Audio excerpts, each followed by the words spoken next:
Eos Positioning Systems here with the training video on how to use our equipment with the Esri Collector app. In particular, this is going to be demonstrated on an iOS device with an iPad. So the three things we're going to cover is how to connect your Aero product line receiver to Collector so that it's receiving the metadata straight from the receiver. Then secondly, we're going to show you how to create a correction profile for SBAS work with an Aero 100 or an Aero Lite. And then thirdly, we're going to show you how to create an RTK correction for using RTK networks with the Aero 200 or the Aero 100 or the new Aero Gold that's coming out soon. So first, let's come up here to our box that has the arrow pointing up, and we're going to choose Settings. And this is where we're going to do all of our manipulation. Here you can see this location grouping of accuracy, provider, and location profile. This is new with the August release of the new version of Collector. Accuracy, you can go in and you can tell it what it needs to have as a minimum accuracy to allow you to be able to collect data. We'll just leave that at 5 meters for now because our concern is provider. We don't want the integrated receiver from the GPS inside the iPad. We want to connect it to our Aero receiver, and I've already Bluetooth connected in the settings for the iPad to an Aero 200. So to create this correct connection within Collector, we're going to tap the plus button, and you can see right there's my receiver, so I'm going to tap that. And then if we're doing work that doesn't really have an importance level for the elevation, we can just leave this as blank. However, if elevation data is important to you, especially if you're doing RTK work and using a 2-meter range pole, we need to put in an elevation height for the antenna. For a 2-meter range pole, you're actually going to put in 2.095. This is the correct height that we need for a 2-meter range pole, and I'm going to choose Done. Now the important part here is that little check button next to integrated receiver. We actually have to tap our new Aero receiver so that it's bringing in the corrections and the metadata from the receiver straight into Collector for us. So we're going to tap Settings and go back. Now part 2, we're going to work on our 2 location profiles. The first one we'll look at is the SBAS corrections straight from the satellites. So let's tap Location Profile. What we're going to do is, right now it's on default, we want to hit the plus button to create our SBAS version. Now the first thing that we need to do is we need to set up the corrections that the receiver is receiving. In this case, SBAS straight from the satellites.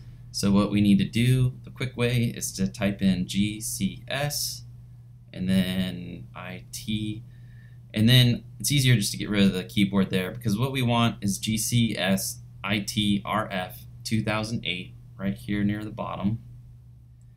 Now it wants to know what the coordinate system is for our map.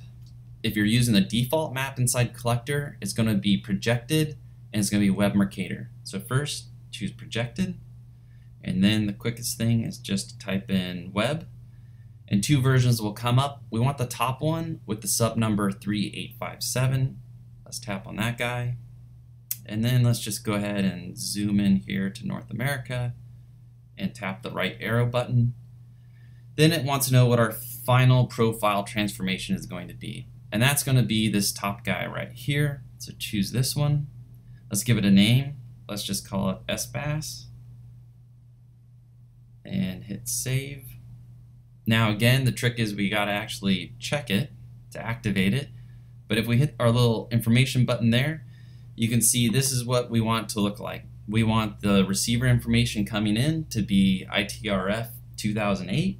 We want our map coordinate system to be set to Web Mercator. And then our final datum transformation is going to be ITRF 2008 to NAD 1983-2011 plus WGS 84 ITRF 208 to NAD 1983-2011. Okay. Now that we've got our SBAS corrections for, say, our Aero Lite or our Aero 100, let's go back, and now let's create a correction profile for doing RTK work. So this is if we're using any one of the Aero receivers to receive RTK corrections for centimeter level accuracy, and we're receiving those most likely through cell service straight into your tablet or you could hotspot it from maybe a MiFi device. So let's go plus. Similar thing we're going to do here is we're going to type in GCS NAD 1983, and we want this guy right here, this 2011 sub number 6318. So we're telling it that the receiver's information coming from the RTK network is in the coordinate system NAD 1983 2011. Now again, it wants to know what our coordinate system is for our map, and we're just going to use the default. So we're going to tap projected, and then let's tap in web Mercator, this top guy here. We'll zoom into North America, the right button there. And then our final profile that we want is down here towards the middle. It's WGS 84, ITRF 08 to NAD 83 2011. Let's tap that. And let's just call this RTK. Save.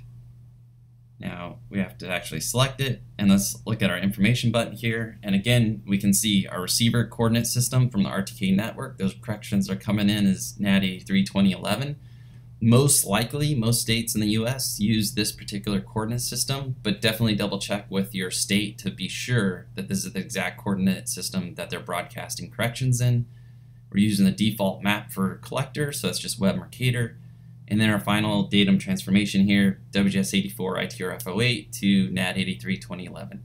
And the beauty of this is it's going to line up our location that the receiver is showing us with the map inside collector, so everything looks nice and smooth and you look like you're standing exactly where you're supposed to be standing. So thank you for watching our video today. Please look at our website. We have a lot of other information, and contact us if you have any questions about the Aero product line or how to use our Aero receivers with Esri's collector app. Thank you.